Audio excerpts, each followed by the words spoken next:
Alô você, querida família dos devotos, mais uma vez estamos chegando até você com o nosso quadro Saúde e Fé e hoje trazendo um tema muito importante, minha gente. Emagrecer, minha gente, nem sempre é uma questão de força de vontade. Fatores como metabolismo, distúrbios hormonais ou até mesmo emocionais podem prejudicar o processo. Para a gente entender sobre essa realidade do emagrecimento, convidamos a nossa queridíssima doutora Mariana Reis Murim. Ela é nossa médica endocrinologista, aceitou o nosso convite para falar sobre essa realidade. Doutora, bom dia e bem-vinda! Bom dia, Frei. É uma satisfação poder participar do programa. Muito obrigado por receber esse cantinho tão agradável aqui no consultório da doutora Mariana, viu? Doutora Mariana, eu não emagreço, você não emagrece porque não quer. Só uma questão de querer ou não, de força de vontade, doutora? Se fosse só força de vontade, seria fácil, né? E muitas vezes as pessoas que acabam tendo esse pensamento porque elas não convivem com a situação de obesidade, né? A obesidade, a gente sabe que é uma condição, uma doença multifatorial, então ela vai envolver várias questões, como questões sociais, ambientais, genéticas. Então, é uma coisa muito mais complexa do que parece. O que é, então, o que está por trás? Eu citei aqui questão do metabolismo, distúrbios hormonais, até emocionais. Isso realmente prejudica, atrapalha, é uma barreira, é um muro a ser vencido, doutora? Com certeza. Os hormônios, eles vão mexer no nosso organismo como um todo, né? Então, eles podem, sim, impactar no nosso metabolismo. E aí vai ser uma orquestra, uma sinfonia que muitas vezes vai sair do rumo, do tom e pode se desregular. E como eu já tinha falado um pouquinho antes, tem questão genética, né? Tem outros fatores que vão influenciar também, além dos hormônios, eventualmente até o uso de medicamentos. Hoje em dia a gente pode falar muito do estilo de vida, mas muitas vezes as pessoas simplificam o estilo de vida pensando só em atividade física e alimentação, mas o negócio é muito mais complexo. A gente vai pensar aqui no nosso humor, no nosso sono, que é extremamente importante. Aí vamos citar também o uso de substâncias tóxicas. Até os nossos relacionamentos podem afetar a nossa saúde e, consequentemente, ter um impacto no nosso peso, no nosso metabolismo. Questões como estresse, doutora, assim, até mesmo situações do dia a dia, problemas não resolvidos, acúmulo de funções e atividades, a pessoa ela tem válvulas de escape, né? Sim. E às vezes algumas válvulas de escape é alimentação, ou seja, trabalhar o psicológico, trabalhar o emocional, e entender a pessoa, o universo dela, fazer essa famosa, como você disse, anamnese é importante, doutora? Extremamente importante, né? A gente precisa ter tudo isso alinhado. Por isso que o tratamento da obesidade ele deve ser feito preferencialmente de forma multidisciplinar. Então, não vai ser só o médico, o endocrinologista que vai atuar. Um psicólogo acaba tendo um papel importante, um nutricionista, educador físico e às vezes até outros profissionais. Agora, chega uma pessoa aqui no consultório da doutora Mariana. Doutora Mariana, eu já tentei de tudo, já fiz de tudo que é de dieta, tudo que é de propósito, tudo que assim, essas fórmulas milagrosas, enfim, eu tentei e não adiantou. E aí, doutora, a pessoa já está marcada, traumatizada, já está ferida na sua alma, doutora? Sim, a gente sabe que a obesidade, como eu falei, é uma doença crônica, ela tem uma tendência de ser uma doença recidivante e muitas vezes é isso que acontece. O paciente, né, já passou por outras experiências que não foram muito boas, né, e como eu falei, é da própria obesidade ela tentar voltar. Então, se a pessoa não arrumou a casa, como eu gosto de dizer, né, não ajustou os seus hábitos, não fez mudanças realmente que são duradouras, ela vai voltar até aquele peso que ela tinha antes, porque, infelizmente, o nosso corpo, né, o nosso hipotálamo, onde está lá o nosso centro de controle de apetite, vai fazer com que o corpo tente recuperar aquele peso perdido. Por isso que muitas pessoas vivem naquele efeito sanfona que a gente fala, né? E muitas vezes isso é até pior do que uma pessoa que nunca emagreceu, porque muitas vezes vai dificultando novos processos de emagrecimento. Chega uma pessoa aqui que já tentou de tudo, ou seja, ou quer começar um processo de emagrecimento com a doutora Mariana. O que ela vai, quais são os primeiros passos, doutora? Eu vou analisar como que está o estilo de vida dessa pessoa, né? A gente tem, hoje em dia, uma nova... Não é bem uma área de atuação, é uma nova abordagem que se chama medicina do estilo de vida, que ela se baseia em 6 pilares. Foi um pouco do que eu já fui mencionando antes. Então, alimentação saudável, atividade física, um sono reparador, controle do uso de substâncias tóxicas, relacionamentos saudáveis e o controle do estresse. Todos esses são pilares que a gente precisa equilibrar para que a gente tenha mais saúde, mais qualidade de vida, e muitas vezes, se a gente consegue equilibrar tudo isso, o emagrecimento acaba sendo, na verdade, uma consequência, né? A questão do emagrecimento tem um ponto importante que, assim, não é simplesmente o peso na balança, né? Porque muitas pessoas, às vezes, fazem loucuras para fazer com que esse peso diminua, e muitas vezes elas estão trazendo consequências negativas com esse tipo de procedimento, porque elas estão visando simplesmente ou só a estética ou só o peso na balança. E muitas vezes isso não se reflete em saúde.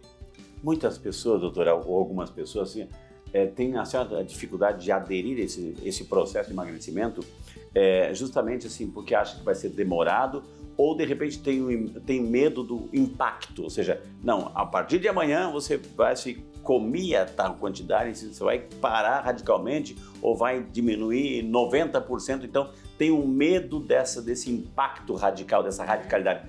É assim feito o processo ou é gradativo, doutora? Então, é realmente um processo e ele vai ser, de certa forma, se a gente pensar que é uma coisa para o resto da vida, o ideal é que ele seja um processo lento, sim, porque muitas vezes, se a gente vai tomar atitudes drásticas, elas não se sustentam, né? Como eu falei dos 6 pilares da medicina do estilo de vida, muitas vezes eu vejo como paciente, o que é mais importante a gente trabalhar nesse primeiro momento? O que é que você está disposto, por qual deles você está disposto a começar? A gente começa com, vamos dar um exemplo que eu gosto muito, que é o sono. Claro. O sono, o que acontece? Numa noite mal dormida, você vai ter aumento dos seus hormônios de fome, né? A grelina. Então, isso muitas vezes, até que eu falo, o sono, uma das funções é fazer com que a gente recupere a nossa energia. Okay. Se a gente não recuperou através do sono, a gente tenta tirar essa energia de algum outro lugar. E muitas vezes você acaba super compensando com o aumento da fome e comendo mais calorias do que você precisaria. Então isso vai ser estocado de alguma forma. Além do impacto na alimentação, vai ter um impacto na atividade física. Você vai se sentir menos disposto, mais cansado, não vai ter vontade de fazer exercício. Outro impacto muito importante no estresse, né? A gente com a noite mal dormida aumenta o nosso hormônio o cortisol, que é o hormônio do estresse. Então muitas vezes a gente fica em ciclos viciosos que vão piorando todo esse estado. Então se a gente agiu ali no sono, melhorou o sono, muitas vezes a fome já diminuiu naturalmente. O paciente já se sente mais disposto a fazer exercícios, atividade física. Ele tá menos ansioso, menos estressado. Então, você vê que um pilar que a gente mexe, ele acaba interferindo em vários outros. Então, é uma boa estratégia escolher um pra gente começar, até porque se a gente quiser começar com os 6, pode ser que a gente até tenha sucesso por um curto período de tempo, mas que não vai ser uma mudança sustentável. A mudança de hábitos é um processo realmente lento, então a gente precisa ir consolidando e para fazer com que aquilo se torne sustentável a longo prazo. Ô, doutora Mariana, e aquelas situações, a gente tem que abordar essa situação, aproveitar que se tem alguém que entende do assunto aqui hoje, minha gente.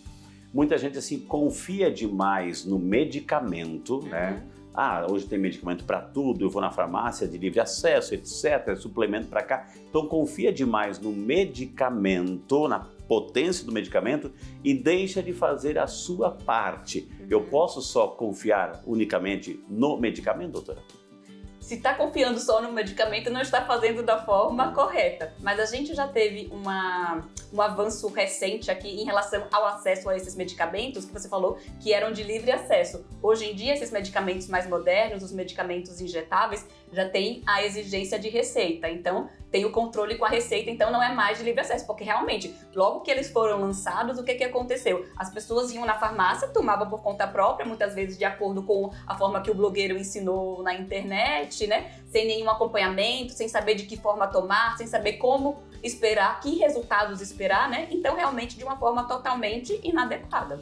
É muito interessante o que ela falou e até vou pedir para dar um reforço maior, porque a gente sabe que hoje existe medicamentos potentes, enfim, mas cuidado com isso, gente. Cuidado com a internet, cuidado com de onde você está sendo influenciado, até mesmo para adquirir, para tomar de qualquer jeito, enfim. Tem consequências, tem efeitos colaterais. Por isso é importante passar num médico, no endocrinologista que entende todas as glândulas que a gente tem no corpo. O endocrinologista vai entender e precisa de uma harmonia. Então, se usa de uma forma indiscriminada, uma forma assim irresponsável, pode também trazer consequências assim, até mesmo trágicas, doutora.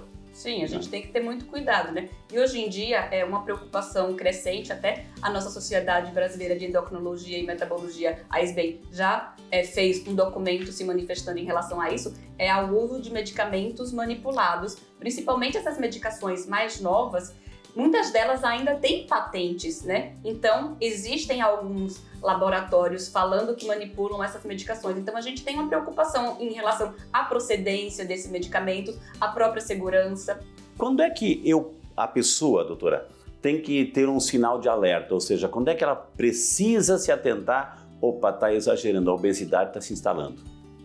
Ela precisa ficar atenta, né, aos hábitos dela e, assim, o que é que vai caracterizar a obesidade? A gente fala muito na questão do peso, no IMC, né, que é o índice de massa corpórea. Até tem se mudado um pouco esse conceito ultimamente, porque o IMC, ele é um cálculo que eu acho que é bem válido, principalmente até em questão populacional, mas ele tem as suas limitações, né, porque é um cálculo feito do peso pela altura ao quadrado. Então, ali, só está mostrando se tem algum excesso de peso, mas não discrimina, por exemplo, entre massa magra e massa gorda, porque muitas vezes você poderia pegar um indivíduo que seria classificado como obesidade grau 1, ele poderia ser musculoso ou realmente estar acima do peso e ter obesidade, mas são situações, composições corporais completamente diferentes, né? E qual que é a questão aqui do excesso da gordura corporal, né? Ela vai produzir hormônios, né, essas citocinas inflamatórias, então vai causar uma inflamação no nosso corpo e ela vai se associar a diversas consequências, a diversas outras doenças comorbidades. A gente tem as clássicas, né, diabetes, né, dislipidemia, que é o colesterol alto, hipertensão, mas a gente já sabe, por exemplo, que a própria obesidade já se relaciona a diversos tipos de cânceres. Então, assim, a gente tem que se preocupar com a obesidade porque não só ela causa alterações no nosso metabolismo, mas ela acaba afetando o corpo como um todo. E, assim, a questão metabólica vai afetar coração, rins, fígado, nosso próprio músculo, nosso cérebro. Então, realmente, o efeito é no corpo inteiro. Gente, que aula tivemos hoje, minha gente. Quanto esclarecimento, tá vendo? Emagrecimento não é só uma questão de força e vontade, tem vários fatores envolvidos aí. Tivemos o prazer hoje de conversar, ter esse bate-papo com a doutora Mariana Reis Murim, nossa médica endocrinologista que esteve aqui conosco com muito carinho. A gente agradece em nome da TV Aparecida, em nome do nosso Família dos Devotos, nosso quadro Saúde e Fé. Obrigado, doutora. Foi uma aula. A senhora fala e se comunica muito bem, viu? Que bom, fico feliz. É um assunto que eu gosto muito de estudar, de tratar. Então, foi um prazer recebê-los aqui no consultório para falar desse assunto. E que lugar encantador, minha gente. Obrigado, doutora. Que Deus abençoe sempre mais.